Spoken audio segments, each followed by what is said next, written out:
Can do this. Is that bigger?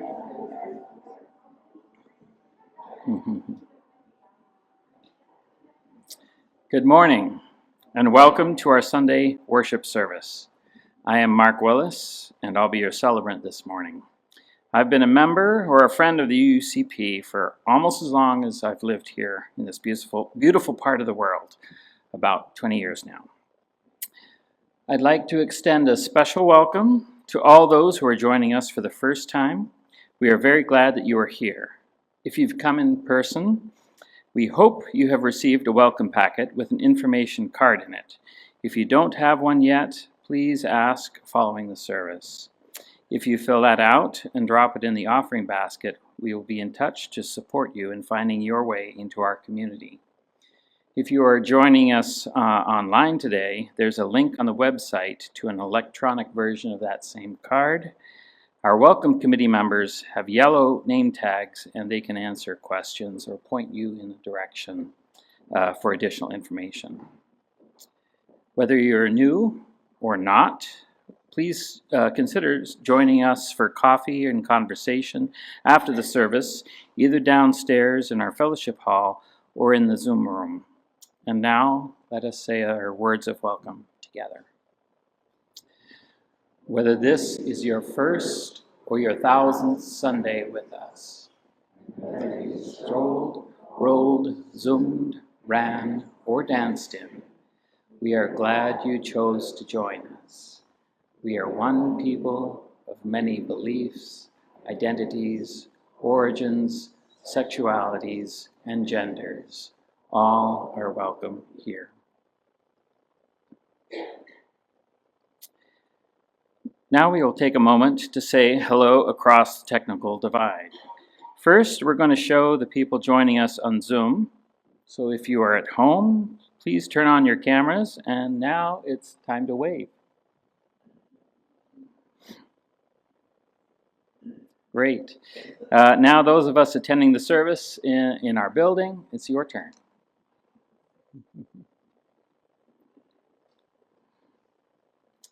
We do have a few announcements this morning.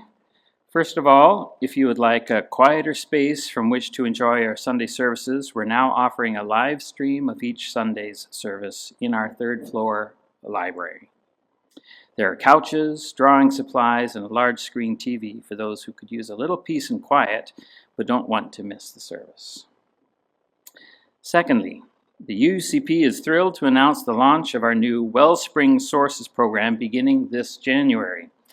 This 10-month program is designed to create deep spiritual transformation, strengthen UU identity, and put faith into action by exploring the historical and theological roots of Unitarian Universalism. Groups of roughly 10 meet twice per month for 2 hours with Zoom access available. The program is offered at no cost to participants, and anybody is welcome to join. If you are ready to sign up or would like more information, please check your email for a link to the registration form or talk to Program Coordinator Ryan Uri. Thank you. Number 3, if you are an official member of the UUCP, or even if you're not and would like to see how things are done around here, please stay in the sanctuary after the service for our annual meeting. We'll vote on the budget, hear an update about the Ignite grants, and also vote our new board members. Childcare is provided. And there's one additional announcement about the Christmas tree from Margaret. In case you were wondering about the lack of decoration on the tree, that will be remedied today after the service. The middle schoolers are looking forward to decorating in it. We could maybe use one more very tall adult, but they're going to take care of it.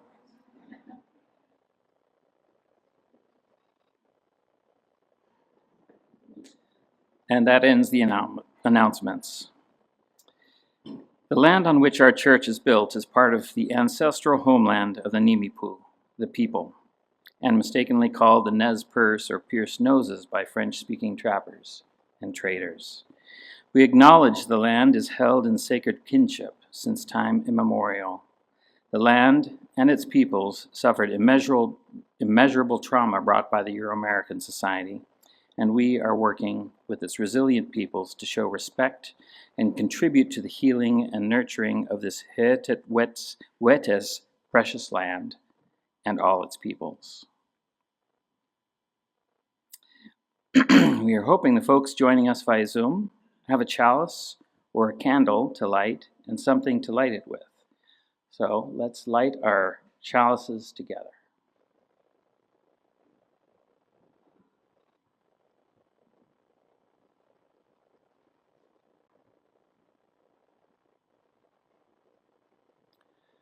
In the light of truth, in the warmth of love, we gather to seek and seek to share.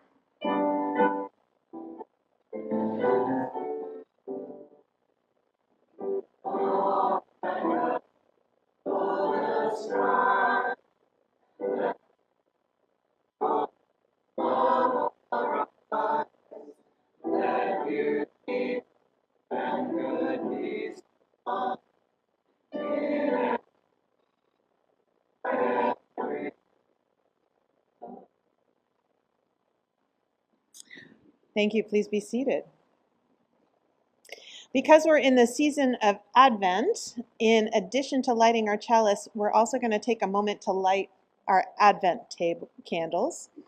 I am going to need 3 volunteers to play with fire.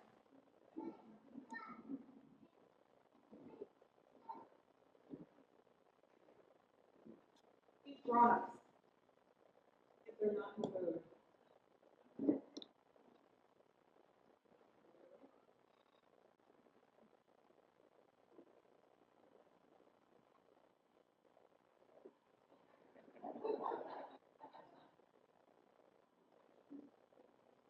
Okay. So 2 weeks ago, we lit our first Advent candle for hope. And today we're going to light 3. So this first candle's for hope. Somebody wants to light it.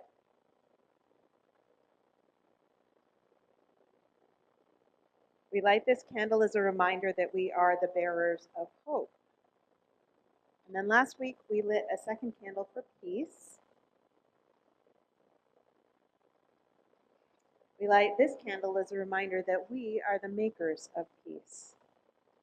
This week we get to light the pink candle for joy.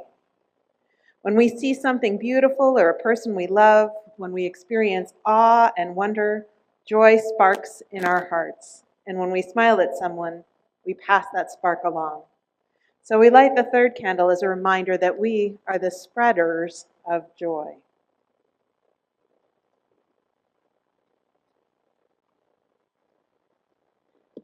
And with that, we pivot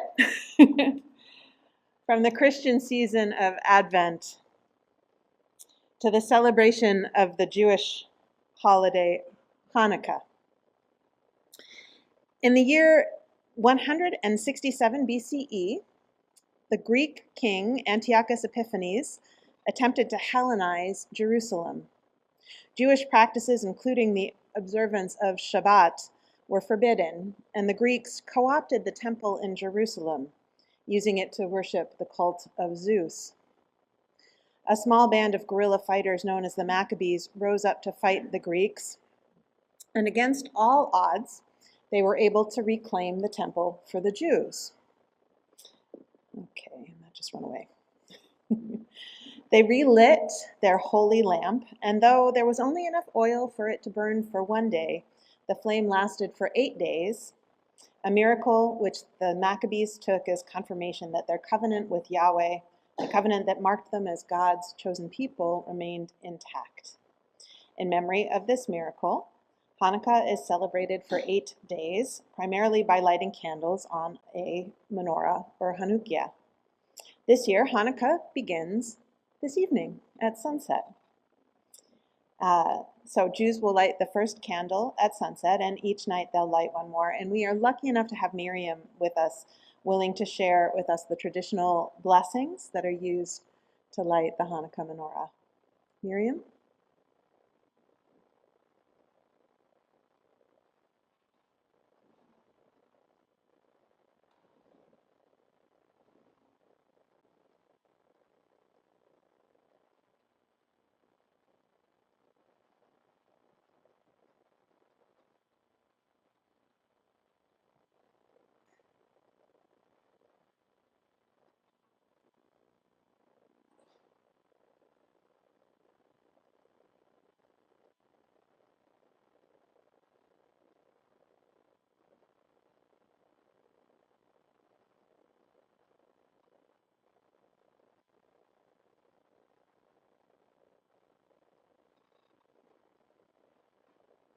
this first night of Hanukkah, 2 candles are lit, then 3 blessings are said. The first prayer means, "Praise be thou, O Lord our God, King of the universe, who has sanctified us by his commandments, and commanded us to kindle the light of Hanukkah."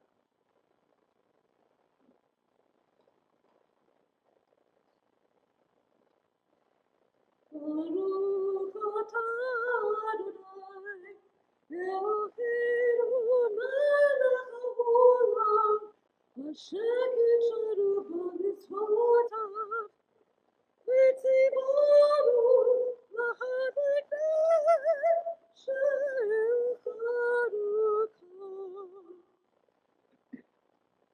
The second prayer means, "Praise be thou, O Lord our God, King of the universe, who performed miracles for our ancestors in days of old at this season." Baruch atah Adonai, Eloheinu melech haolam, שעשה ניסים לאבותינו בימים ההם אז הזה. The third prayer means, "Praised be thou, O Lord our God, King of the universe, who has kept us alive and supported and helped us reach this season." Baruch atah Adonai, Eloheinu melech haolam, שהגיענו וקיימנו והגיענו לזמן הזה.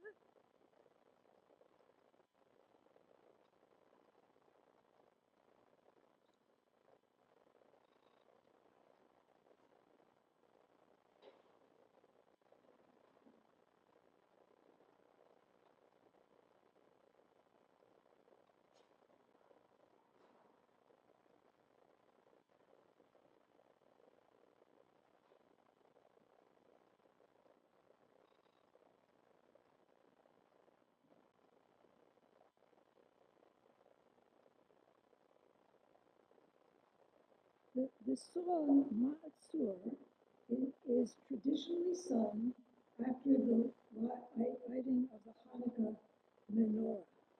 However, Ma'atzur is a political and military anthem, so I've instead chosen to sing a setting of a passage about the quality of mercy from Shakespeare's play, The Merchant of Venice.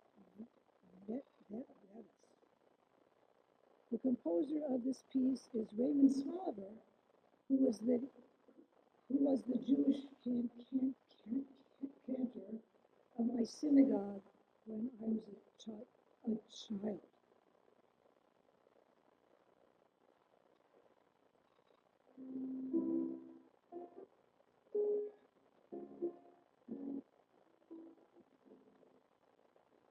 The quality of mercy is not strange. It droppeth as the gentle rain from heaven upon the place beneath. The quality of mercy is not strange. It droppeth as the gentle rain from heaven above.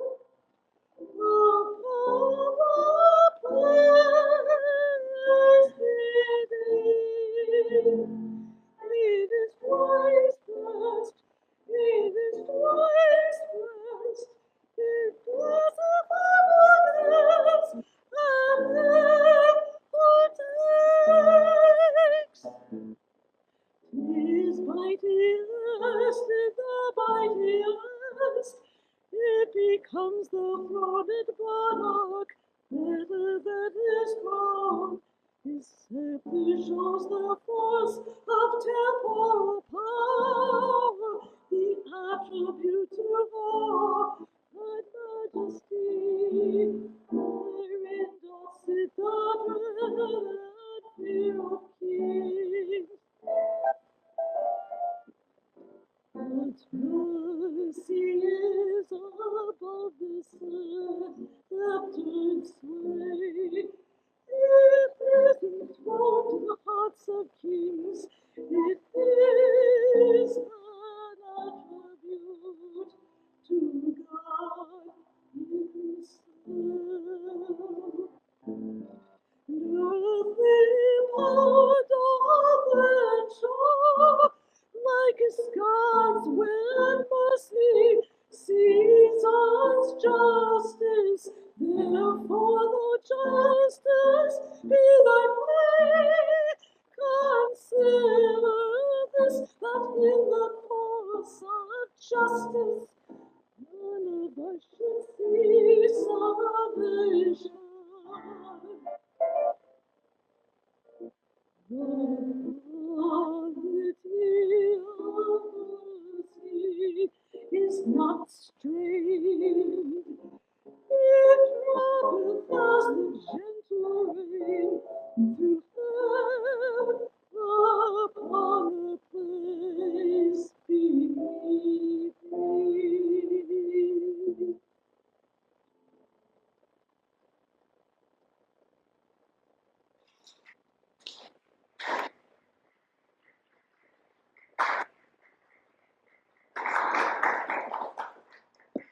Thank you so much, Miriam, for sharing your heritage and your faith with us. It is a true gift. And your music, too. I'm wondering if we have some children here who might like to come.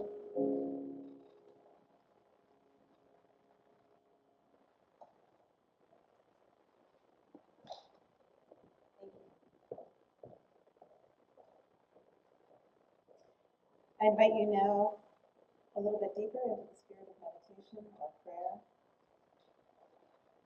This is a piece called Hope Comes to Claim Us by Hannah Roberts Villeneuve. In the season of long, cold nights, hope isn't waiting for us to find it. Hope isn't sitting patiently on the sidelines. Hope seeks out the forgotten places, the longest night, the damaged temple, the overcrowded stable, and every corner where tomorrow seems impossible. Hope bursts in uninvited without concern for our carefully crafted plans. Hope shows up as a lamp that keeps burning. Hope shows up as an improbable baby. Hope shows up as the sun returning without ever having left. Hope shows up as tomorrow, and then tomorrow, and then tomorrow, until against all odds, we feel the future breaking on the horizon. When we are weary from battle, when empire seems inevitable, and when darkness is growing around us, hope comes to claim us, and we have the chance to say yes. Let's rest in the silence together and let hope flow into and among and through us.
Our reading today, thank you so much for that, comes from Light in the Darkness, a reflection by Rabbi Rachel Baron-Blatt, also known as the Velveteen Rabbi.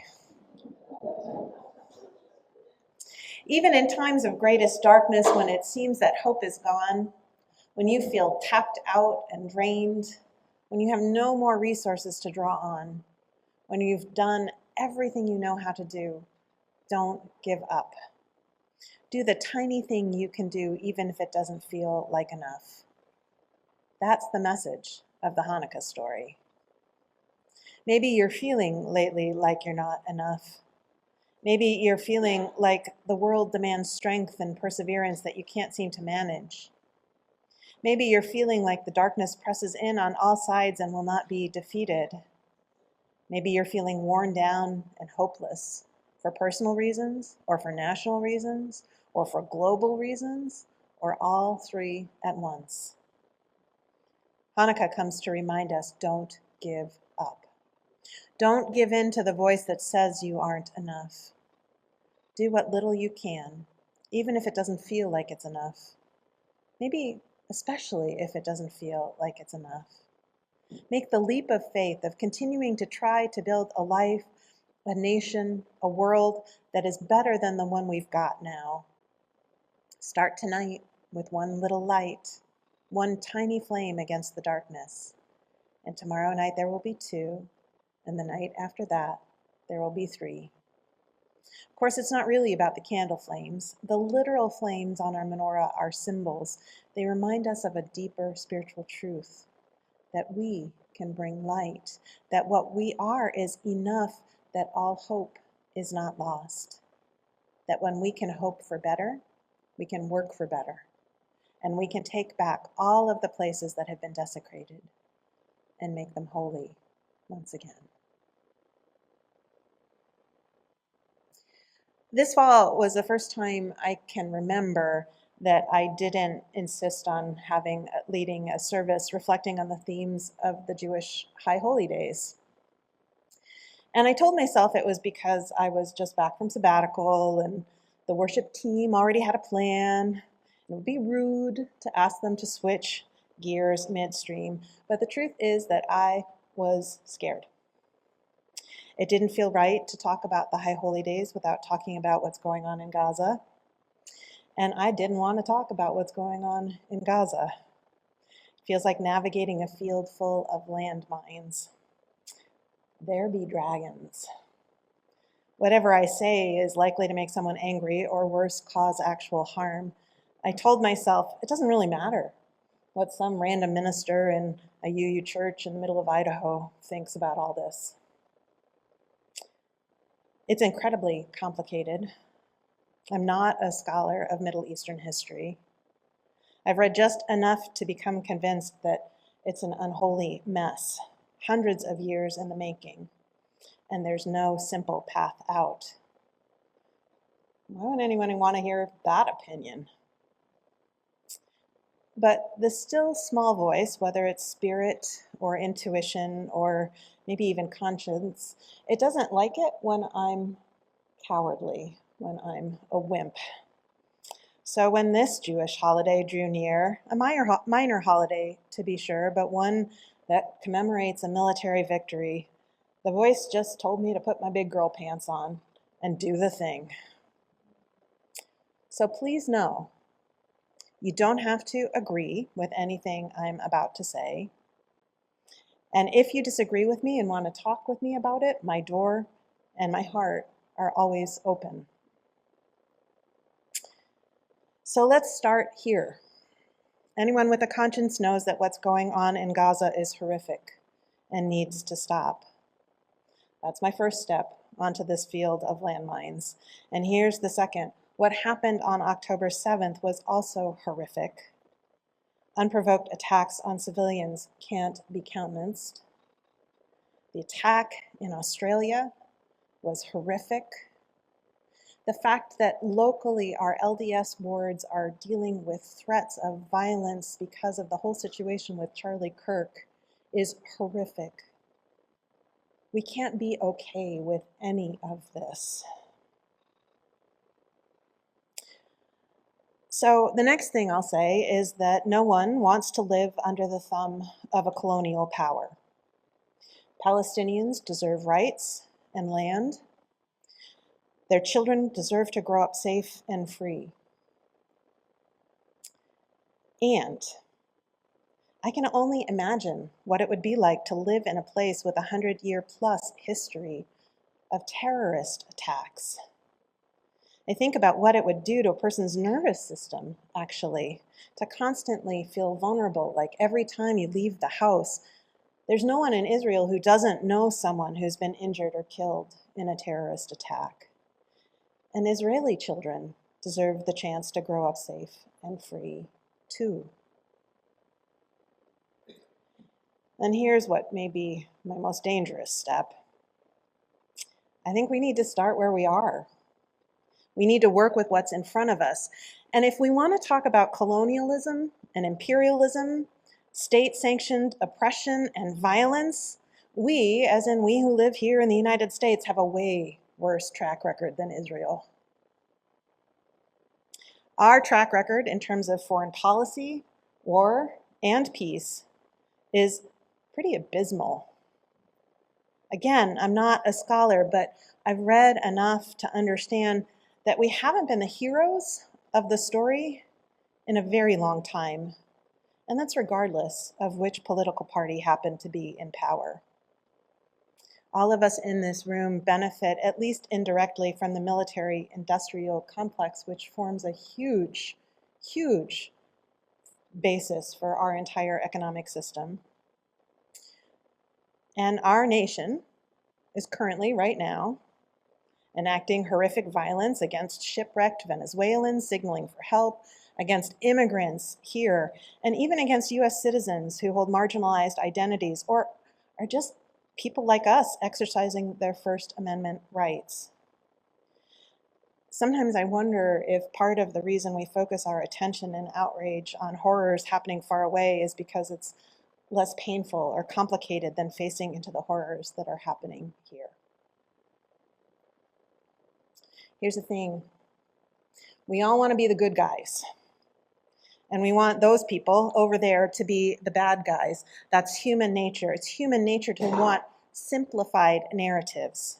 We love to imagine epic battles between fascists and freedom fighters, the empire and the rebellion, Republicans and Democrats, Christian nationalists and the educated elite.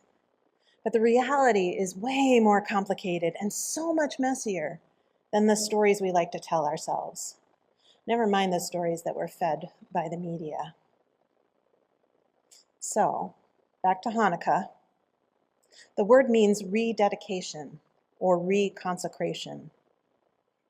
What if we take the next 8 days as an invitation to reflect on how we maintain integrity in the midst of all the messiness? What if we take this holiday as an opportunity to look for new narratives that might sustain us, that might help create little pockets of peace and connection? What if we use this time to ask ourselves if and how we can make miracles in times when hope is hard to find? What if we choose to spend these 8 days reflecting on what we can do to turn a battlefield or a minefield into a sanctuary? Now, I think we need to begin by getting off of our high horse. We need to cede the moral high ground, and that's C-E-D-E, not C-E-E-D. S-E-E-D. S-E-E-D. Well, it never hurts to drop some seeds. If you come right down to that. So many of our relationships have that one up, one down dynamic. We're more likely to debate than relate. We aren't trying to seek to know each other. If we enter into a conversation with the intention of changing someone's mind, we're dooming ourselves to failure before we even start. If we're willing to get down off that high horse, then connection becomes the primary goal of our interaction. You know, it's actually kind of ironic.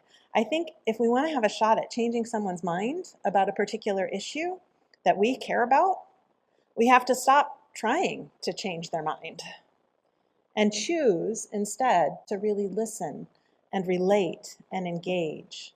Relate, not debate. So how do we do that? We begin by leading with curiosity. The Buddhists call it beginner's mind. We start from a place of not knowing. We can let ourselves be fascinated by the other person's mind, their history, their experiences, their way of thinking, and not in a condescending manner like, wow, how could you actually believe that? But with a genuine and, dare I say, reverent approach. If we're willing to see the person we're with as a wise and thoughtful teacher, then we will become grateful if they're willing to open up and share why they think what they think, why they choose to do what they're doing. Which is not to say we shouldn't be strategic about our timing and our approach.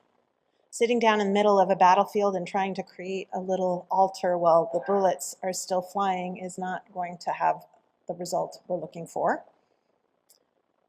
Or, to be less metaphorical, if, say, we're having a holiday dinner with family members who hold different religious or political beliefs, we might try to survive it by not talking about anything. Everyone walks on eggshells, but then someone's going to drink too much, or someone else is going to say something outrageous, and all of a sudden it's an all-out war. And once that happens, once people are dysregulated, any hope at a creative and productive connection goes out the window. But we can't just avoid touchy subjects either. So here's a scenario. Imagine people are still in a good mood, still sober, and you try asking, say, I understand ICE came to your town and there were also a bunch of people protesting. Did you see anything? Can you tell us about what happened? And then listen. Did anyone attend the Braver Angels workshop that Kathy Dawes led yesterday? Yeah. I hope we'll see more of those. It's a great organization that helps people develop the skills they need to navigate the partisan divide without falling into the chasm. From my perspective, the key is that we need to be able to genuinely express affection, appreciation, and love for the person we're trying to connect with. Because we know, right? We know if someone's faking it. Someone's pretending to be kind to us just so that they can convince us of their point of view. If we want to create a sanctuary, people have to feel safe with us. In a sanctuary, everyone's able to be themselves. We're not going to be judged or manipulated. No one's going to try to control us or persuade us.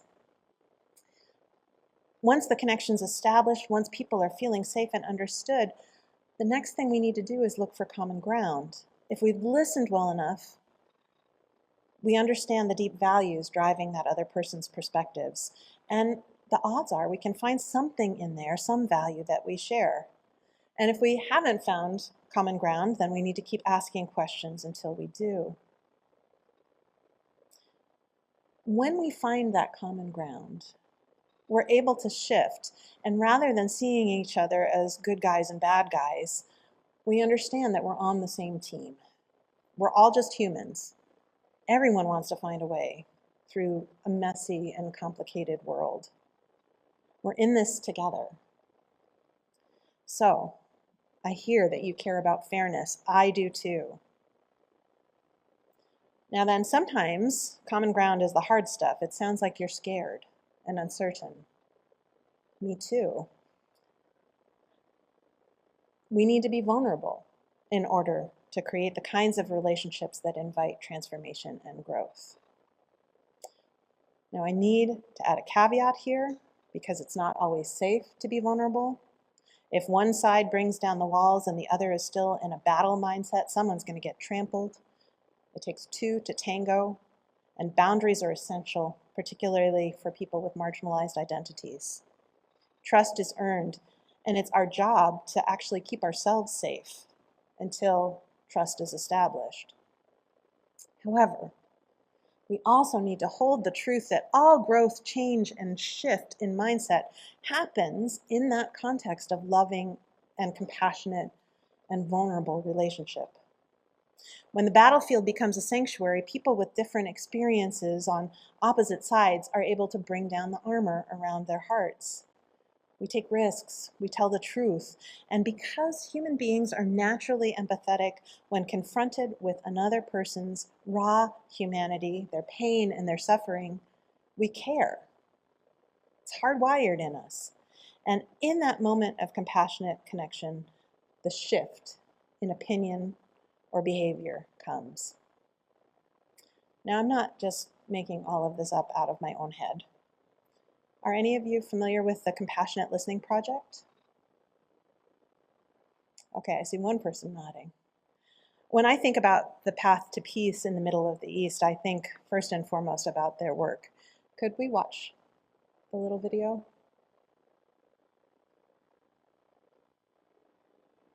Our world has never been more polarized and full of conflict. So many of us watch the news and feel helpless, wondering, how can we make a difference?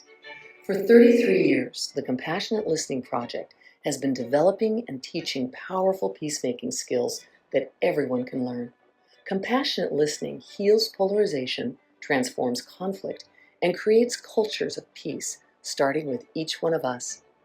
Our work began in 1990 with our founder, Leah Green, taking hundreds of people to Israel, the West Bank, and Gaza to listen to people on all sides of the conflict and bring Israelis and Palestinians together for trainings.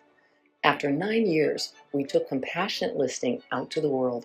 We've now taught in over 30 countries. Compassionate listening shows us that our hearts are our most powerful force for transforming conflict and building peace in our families, communities, and anywhere there's division and dehumanization.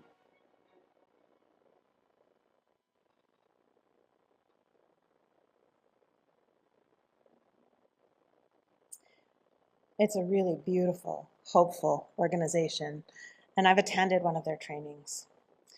They essentially go to war-torn places and create sacred space. They do exactly what we're talking about. They take the battlefield and turn it into a sanctuary. And in that sacred space, connections are made and healing happens. And the folks on opposite side are able to come together and create a path that might actually lead to peace in the Middle East or anywhere they happen to be. But it is slow work. The kind of change we're talking about happens one heart, one story at a time. Which is why most of us need to start where we are, making peace with the people in front of us. Here's a story about a time I turned the battlefield of a bridge table into a sanctuary and made a beautiful connection with a man who I know had very different political and religious beliefs than I do because he wrote columns for the daily news on a regular basis. It's on my mind because I just read his obituary this week. So this was back a few years ago, and we were playing bridge, and I knew he was conservative. And then at one point over the cards and the tea and the cookies, he brought up his military service. He shared how much he valued it. He proudly asserted that he had encouraged all of his sons to enlist. I thanked him for his service and shared that many of the members of my family had also served, most recently my little brother, and that for most of them it had also been mostly a good experience. And I could have left it there, but something tugged on me and I started talking about recent changes in the military, multiple deployments, lack of support for veterans and their families, the high rates of mental illness, domestic violence, and suicide. I shared that I felt as if our politicians didn't factor those lives into the real cost of war. I shared my broken heart, and then I said, and that's why I'm a pacifist. I was so nervous, I couldn't even make eye contact. I was just staring at my cards. I fully expected for him to show me at the door, for him to start yelling. But when I finished speaking and finally looked up, he was crying. There were tears running down his face, and he said, I was absolutely right. He said, thank you for caring. He said, it used to be about protecting our nation and standing up for what's right. These days, too often we go to war and it's just about money. Violence should always be the last resort, and we need to take care of our veterans when they come home. It was a powerful and profound moment. And those kinds of moments, that's what we're looking for. That's what we build the foundation for peace upon. So here is your Hanukkah challenge, should you choose to accept it. For each of the next 8 days, do these two things. Look for ways to complicate the narrative. Learn something new, research a different perspective. Talk to someone who you know holds a different perspective and try to forge or deepen an authentic connection. Relate instead of debating. And throughout these 8 days, make it a practice when you meet a fellow human out in the wild to greet them as a beloved friend, even if you've never met them before. In each encounter, say, I see you. You are holy. And this place, this world, this life with all of its messiness and heartbreak is also holy. Even when things are complicated and painful, still holy. Even if we disagree, even if you're on the other team, still, to me, you are wise and worthy of care and respect. Now, we don't have to do this with words necessarily. It would be a little weird to go up to people in the grocery store and just spout forth.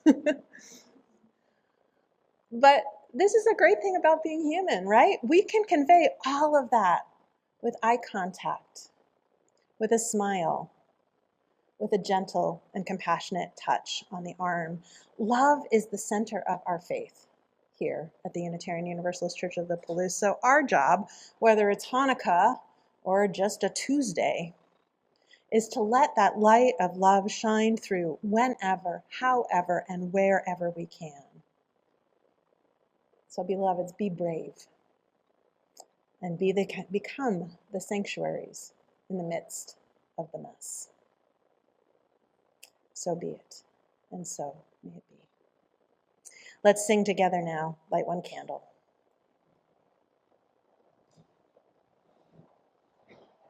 It's 2:21.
Please be seated.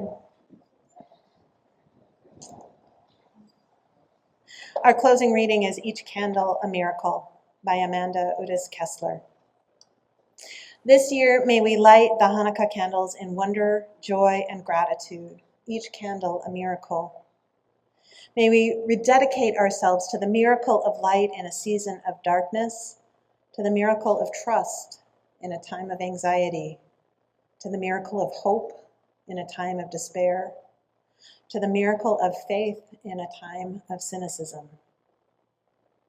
May we rededicate ourselves to the miracle of wholeness in a time of fracture, the miracle of courage in a time of fear, the miracle of resistance in a time of oppression, the miracle of peace in a time of violence, and in a time of hatred. May we rededicate ourselves again and again and again to the miracle of love. I invite you now to join in our sung benediction, There is a Love.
Please join me in the words to embody our chalice flame. Somebody put it out. We extinguish this chalice that it might glow gently in our hearts. May it light our paths as we leave this place. May it guide our way until we are together again. You know, the terrorist attack in Australia, you know who the hero of the story was? A Muslim man. In the midst of the grief and the horror, look for the sparks of hope and carry them forward. Be the sparks of hope. Embody love wherever you go, with whomever you meet. It's not easy, but you know what? It is simple. Go in peace. Come back next Sunday. Except stay for the congregational meeting. Sorry.